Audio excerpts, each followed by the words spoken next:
বর্তমানে অনেক মা বাবা এমন আছেন যারা না বুঝে সন্তানদের অনেক ক্ষতি করে ফেলতেছেন, অনেক ক্ষতি করতেছেন। বলে হুজুর কেমনে? হ্যাঁ, ওনারা অনেক বাপ মা এমন আছে সন্তানের পেট কিভাবে ভরা থাকবে, সন্তানের গায়ে কিভাবে সুন্দর পোশাক লাগবে, তার মাথার উপরে কিভাবে আপনার বাতি জ্বলবে, একটা ইটের ছাদ হবে অর্থাৎ বিল্ডিং হবে, এই চিন্তায় ওনারা মরে যায়। ভালো কথা, কিন্তু ওনারা ওই পথটা দেখাইতে ভুলে যায় যেই পথ না চেনার কারণে সন্তানের পুরা দেহটাই আগুনে পুড়ে ছারখার হয়ে যাবে, সন্তানের পুরা দেহটা আগুনে পুড়ে কয়লা হয়ে যাবে। এই খবর অনেক বাপ মার নাই। এটা কেমন ভালোবাসা? এটা কেমন ভালোবাসা আমাকে একটু বলেন তো। এই বাপ মা নাকি সন্তানকে ভালোবাসে।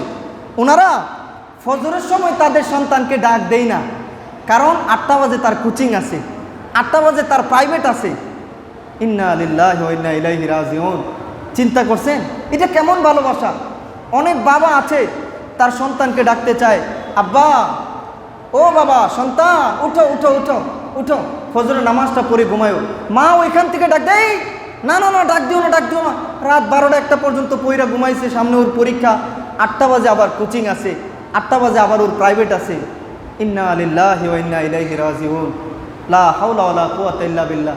আচ্ছা বলেন তো, এই মা বাপ না জেনে ওই সন্তানকে জাহান্নামের পথে আগায় দিতেছে, এই পুরা দেহটারে কয়লা বানানোর জন্য জাহান্নামের আগুনে পুরায় প্রস্তুত করতেছে। এই মা বাপ নাকি সন্তানরে ভালোবাসে। এটা কেমন ভালোবাসা? এটা কেমন ভালোবাসা? না জানার কারণে ওনারা জানে না যে মা বাবার দেয়া নিয়ামতের মধ্যে সন্তানের জন্য সবচাইতে বড় নিয়ামত হলো সন্তানকে দ্বীন শেখানো, আদব শেখানো, তরবিয়ত শেখানো, আমল শেখানো, নবী প্রেম শেখানো। এটা হলো আসল মাল।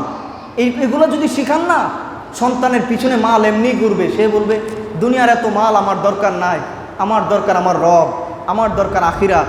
ওয়াল আখিরাতু খায়রু ওয়া আবকা। আখিরাতই তো চিরস্থায়ী, আখিরাতই তো মেইন। দুনিয়া তো 2 দিনের। দুনিয়া তো আল্লাহর কাছে, রসুলের কাছে একটা মাছির সমানও দাম নাই, একটা মরা আপনার ছাগলের সমান দামও নাই।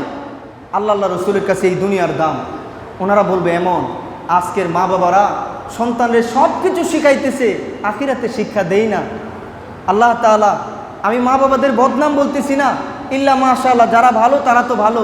হাতে ধরে ধরে বাজারে নিয়ে যান রং করতে, মেলায় নিয়ে যান, পার্কে নিয়ে যান, কোনোদিন মসজিদে আনেন না।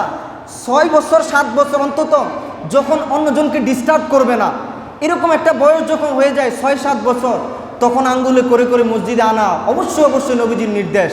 তারপরে 10 বছর হয়ে গেলে সন্তান যদি নামাজ না পড়ে হাতে আদবের একটা বেত উঠিয়ে নেন, হাতে শাসনের একটা বেত উঠিয়ে নেন। সন্তান নামাজ না পড়লে ঘরে ভাত নাই। আপনি বাবা হয়েছেন কিন্তু আপনি বাবার দায়িত্বগুলো শিখে নেন নাই। হাদিস